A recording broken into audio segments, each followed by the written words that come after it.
And so this is a polyacrylic acid gel. The gel is here and here, and this is the tunnel that runs through.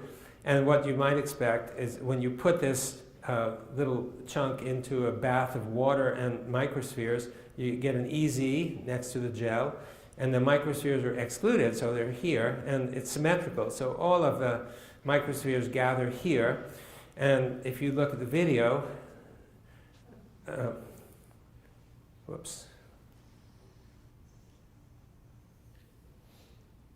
It does the same thing. We've tried half dozen different gels, and we get the same result. Quantitatively, a bit different, but we get flow through all of them. So as long as you have an EZ, you're going to get flow. And we think we understand how this is going. I could tell you in the Q&A if you want, but I want to go on to some other material. But so another visitor critic said, well, if you think all of this is driven by light, why don't you just turn on more light and see if it goes faster?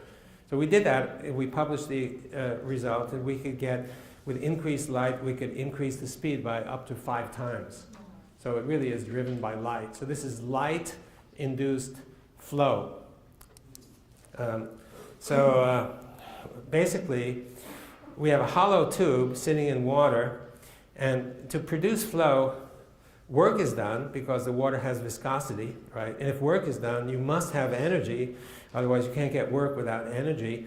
And so where does the energy come from? The only energy source that we could conceive of, and maybe someone else could come up with another idea, is the light energy that's absorbed by the water, see, being converted. So the water is basically then a transducer of light energy, in this case into mechanical energy. And we've seen other conversions discussed in my book. But so this sounds a little bit weird, you know, water. You've never heard that water is a transducer of one kind of energy into another kind of energy. But if you think about what goes on with a plant, right, where does the plant get its energy? Well, you guys are the experts on that. You know where the energy comes from. So the light energy is transduced into chemical energy, which drives metabolism, growth, bending, flow, essentially everything. And I'm suggesting to you from the results of these experiments that the same thing happens in water, that the water is absorbing light, and it gets, the energy gets transduced into, in the case I just showed you, into mechanical energy or flow. And from that, it's no surprise, really, because the plant is mostly water, right? And so it's not a big surprise that what happens in the plant also happens in the water. And so we wind up with the equation, which looks like E equals H2O. It looks like an iconic equation that you've seen before, but and even though I apologize because the units don't match, but I think you know what I mean, that this water contains energy, and the energy can be used and is used. See, it was not just passive. This is an energy transducer. Okay, so why is all of this important? Well, I think it's foundational, if right. It could be foundational for any or all science involving water and molecules and light. And also foundational, I want to talk specifically in the time that we have, foundational for health, both in animals and plants. And so, so I start with, does human biology use light or radiant energy? So we obviously, you folks know better than anybody, the plants do that, but we don't think that we do it. But I want to demonstrate to you that we use the same principle, that we use light, that we don't necessarily photosynthesize. But the first step of photosynthesis, the splitting of water into plus and minus from light, is something that you and I use all the time. So, so here, let me explain what I mean.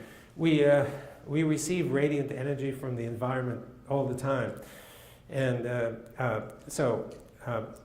Mother Nature, when she invented animals, I guess she had two choices. One is to exploit an energy transduction mechanism that was so successful in green plants and keep it for us, or animals, or discard it and replace it completely with something else. I don't know about you, if I were Mother Nature, I'd sort of keep it in reserve, either as backup or a supplement for other kinds of energy that we might get from foraging and such. And so one possible example that you might think of is the cardiovascular system, because the capillaries can be fairly superficial. The light penetrates, depending on the wavelength, reaches the capillaries.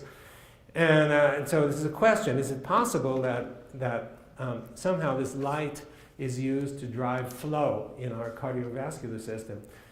And immediately you'd say, "Oh, this is really far out."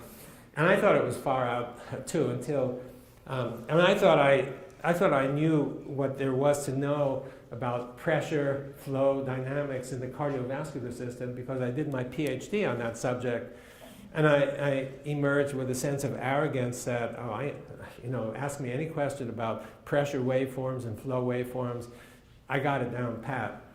Until some years ago, I visited my friend at Moscow University, Vladimir Vyakov, and he was in a hurry to introduce me to the guy in the lab next door.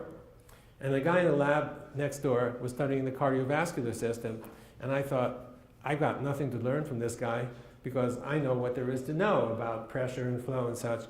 So he starts telling me there's a big problem in the cardiovascular system. What's the big problem?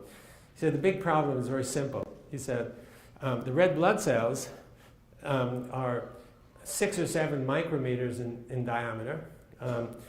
And the capillaries, you'd expect them to be bigger, but many of the capillaries are smaller, you see. So you've got a plumbing problem. Right? The capillaries can be 3 or 4 micrometers. I'll just give you just an example. So this is what red blood cells are supposed to look like. You've seen pictures of them. And this is a piece of muscle tissue with capillaries running through. And you can see that the red blood cells are squeezed in order to get through. This is, you can see a video here. This guy is having a lot of trouble making it through. And so he said there's a problem. We don't need to look at this forever. There's a problem. It takes energy to squeeze these red blood cells and push them through. And he calculated how much energy was required. We don't really think about that, about the energy that's required, but his calculations show that if the heart were responsible for of course, the heart is responsible for driving the blood through the big vessels, but when it gets down to the small vessels, if you have to squeeze them, each one, push it through, he said if the heart were responsible, it would need to develop a pressure something like 1 million times the pressure that it actually develops.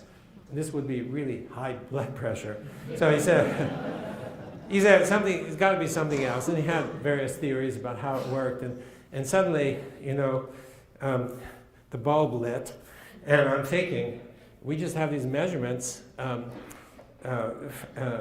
in flow in tubes, these narrow tubes, and the question is it possible, in these tubes we know that radiant energy or light drives the tubes, and might radiant energy help to drive the flow through these small vessels? We had the idea.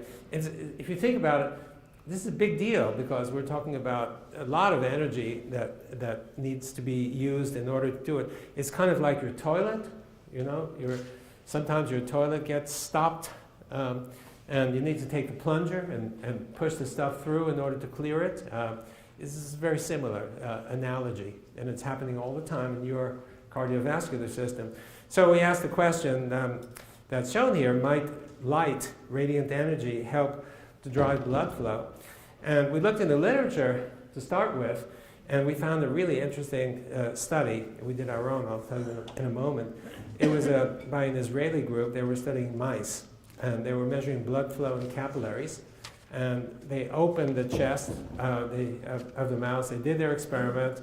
I don't remember what they were doing, but at the end of the experiment, they did what investigators properly do. They sacrificed the mouse, and they were still measuring the blood flow, and it didn't stop. The heart, they clamped the aorta. The heart stopped in 10 seconds.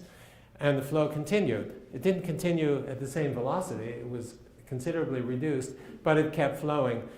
5 minutes, 10 minutes, 30 minutes, 1 hour, beyond 1 hour. They couldn't believe what they were seeing, because if the heart's not pumping, something else must be doing the job. They repeated this in 10 different mice, and they got the same result. And they were flabbergasted. They couldn't figure it out. So we began thinking, maybe the mechanism that we saw in the laboratory is operating in the capillaries and is responsible for the continuation of flow. So we did our own experiments, and they're just about done right now. This is a student in my laboratory, and we use a chick embryo. So the egg is fertilized, and you can see here, this is the shell, and the top of the shell has been removed, and you can see the 3-day-old embryo growing, and you can see all the blood and the hearts over here, and we are able to image the flow here and here. So step one is to stop the heart by injecting potassium chloride. It works just fine, and measure the flow. And so the result looks like this. This is time here. And so here, the heart stops and the flow goes down, but it doesn't go to 0. It goes down to some steady low value. And then to test to see whether the same mechanism is working in the vessels that we saw in the laboratory, the key is to add infrared energy and see if it flows faster. And you can see the result here. We turn on the infrared, flow increases by about 3 times, and then it comes back toward the control. So it looks like radiant energy does drive blood flow, and this is happening in your own vessels right now. It looks from our evidence that it's not just your heart that pumps the blood. It's actually we call self-driven flow mechanism, similar to what we saw in the laboratory. I think it's similar for plants. We studied onion cells, and we saw the same. If you increase, you can watch the flow in the onion cells. You turn on the infrared energy, it goes faster. So now the question is, what about elsewhere in your body? Does the same principle apply? Do we use light in some way in your body? And I think the answer is yes. So here's a cell with a yellow membrane, and here's the water, and each one of these macromolecules, mostly proteins, will have an EZ surrounding it, you see here. And of course, the cell is very crowded. This grossly underestimates the density inside the cell. So you have a situation that's more like this. It's crowded, and the negative charges practically fill the cell. Side issue, all cells have negative electrical potentials. Those of us who studied biology learned that the negative potential occurs by some membrane pumps and channels in the membrane. And I'd like to suggest to you, without evidence, I have a paper on that the negative electrical potential actually comes from the EZ water that's inside the cell. You fill the cell with negative charges, and you got to measure a negative electrical potential. That's a side issue. But now, see, all of these negative charges repel one another. They want to get away from each other. They want to get out. And this tendency to repel and want to get away from each other constitutes potential energy. And this potential energy can be used for doing the work of the cell, which is basically protein folding. So you have a situation that's like this, that you have a protein, and you have EZ water surrounding the protein. And you know, protein folding does the work of the cell. If it's a muscle cell, it mediates contraction. If it's a secretory cell, it mediates secretion, etc. And so what happens is that the EZ water melts and the protein folds, and then it does its job, and it unfolds back to the initial, and EZ water builds again. So it's cyclic. So the EZ water is a critical part of the protein folding mechanism. If you don't have EZ, or if you don't have enough EZ, then the protein is in a strange environment that doesn't know what to do. And so it misfolds or doesn't fold, and your cell is not working properly. It's pathological. So now think about energy flow.